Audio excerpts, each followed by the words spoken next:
Adam. Prime Minister, you said that, I thought you were speaking as leader of the Labour Party, that any member of your party who's defied the rules would not be able to stand at the next election. Is that right? That's what you meant? Yeah, absolutely. Can I ask you what your definition of defying the rules is? I mean, would it cover, for example, Hazel Blears or Jackie Smith or Ben Chapman? Are you effectively announcing tonight that their careers as Labour politicians are over? Adam, we've suspended two members of Parliament while their cases are fully investigated. A minister has stepped down while his case is investigated. Clearly, we have got to look at how the rules have been applied and what has actually been happening.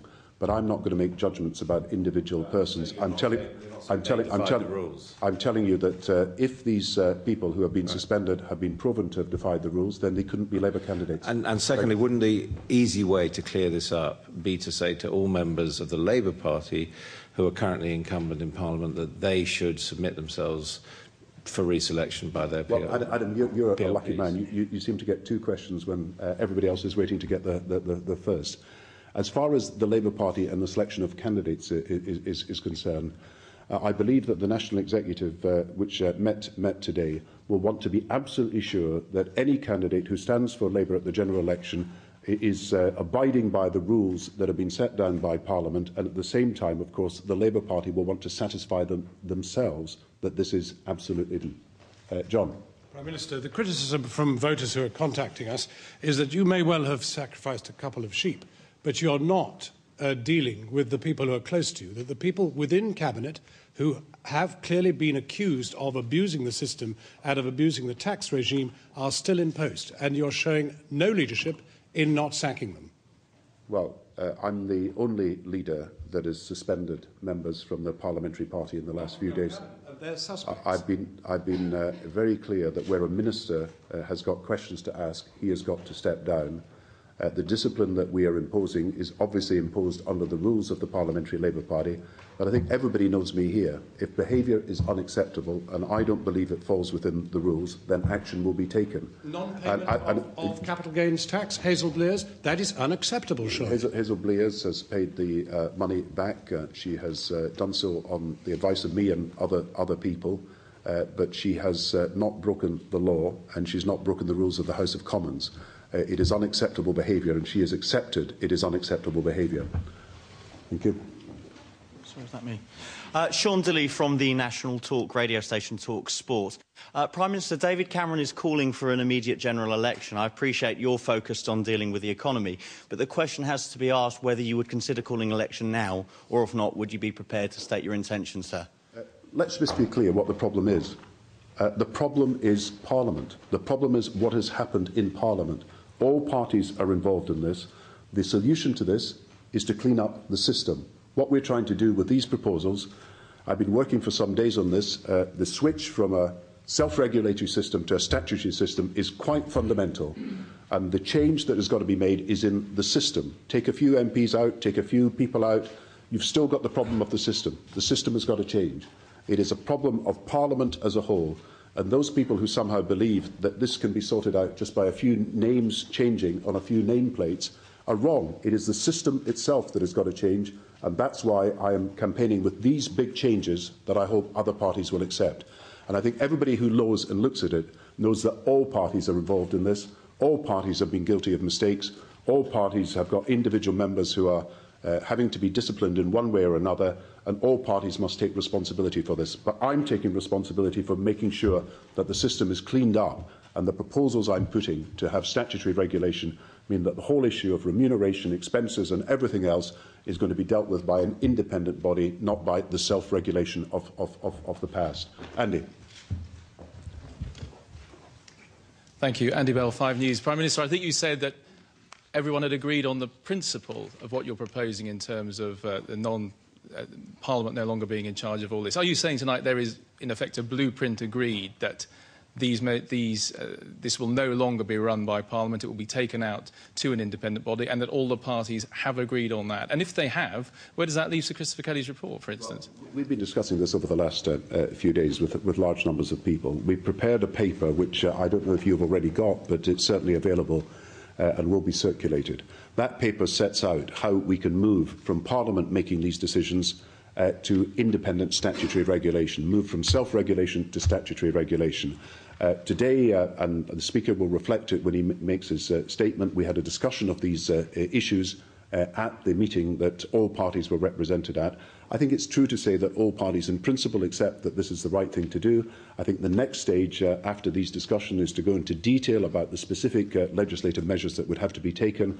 I would like this to happen quickly, but of course I want to do it on a consensual basis involving all parties. But make no mistake about it, if Parliament goes ahead with the changes that I'm proposing, then the practices of the last years that have so discredited Parliament could not be as a result of decisions made by MPs themselves and could not be guaranteed by a self-regulatory system. You move to statutory regulation, which is the only way to solve this problem.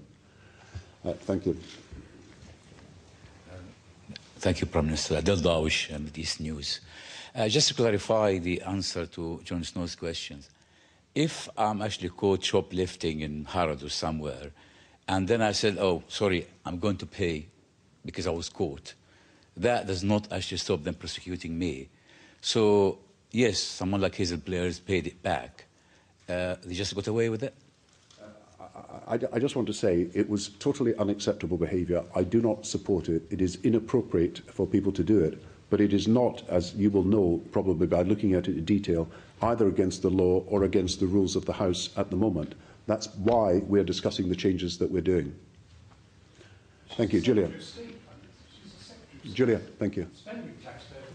Thank you very much. Thank you, Prime Minister. Bénédicte Pavio, France 24. Will democracy be served on the 4th of June in the European elections? Results will be known on the 7th of June. If the British voters take out their anger on all parties, but particularly the three main parties, Labour, Conservative, Liberal Democrats, will democracy be served? And how afraid are you of the results of the ballot box? But that's precisely why I'm talking to you this evening. I'm putting forward proposals that move us from the old system to a better system.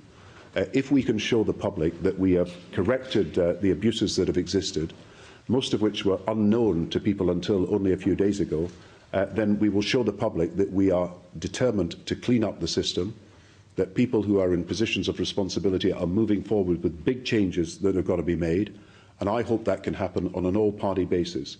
And once people see that changes are being made after abuses have been identified, then I believe that people will say that politics is taking the decision to clean up its act. Yeah. Many voters think that the only reason that changes are now going to be made to the system is because MPs have been caught out. Are the voters wrong? Many voters think that the only reason that changes are now going to be made to the system is because MPs have been caught out. Can you honestly say that voters are wrong about that? Well, I'm very glad you asked that question, because I think you've got to look back, and although there was some controversy about it at the time, it was me that referred this matter, first of all, to the Committee of Standards and Public Life, long before there were any revelations in the Daily Telegraph or any other newspaper. And it was me that put forward proposals to the House of Commons before there were any revelations, saying that something had to be done about these very issues. And I put proposals on members' allowances, on second homes, I put about London residents, I put forward proposals about members' employment of staff, and about expenses and receipts that had to be provided. Now, this was done some time ago. It may be that some people have forgotten that, but I put forward the proposal that the Committee of Standards and Public Life look at it, and I also put forward the proposals that were voted on by the House only a few weeks ago. Now we recognise that we've got to do far more, and that's why we are agreed that far more should be done. And I hope that the proposals I'm putting about this principal change from self-regulation to there being statutory regulation begins to see how Parliament can solve what has been a problem that has really been there potentially for many, many decades. Thank you. Prime Minister, as I understand it, the taxpayer paid for your satellite sports TV package. Do you think, in retrospect, that was a correct charge on the public funds? And will you be thinking about paying any of your expenses back? I think all of us have got to reflect on what is the best system for the future. Look, you can say someone has a big mortgage, they claim that mortgage. Someone has a very small mortgage or no mortgage at all. The whole system was supposed to account for the costs of living in two places at once. And certainly the costs of living in two places at once include many things that you have in one place but you wouldn't otherwise have in another place. We've all got to look at this, but I'm not going to make judgments on individual MPs. I believe I've done the right thing.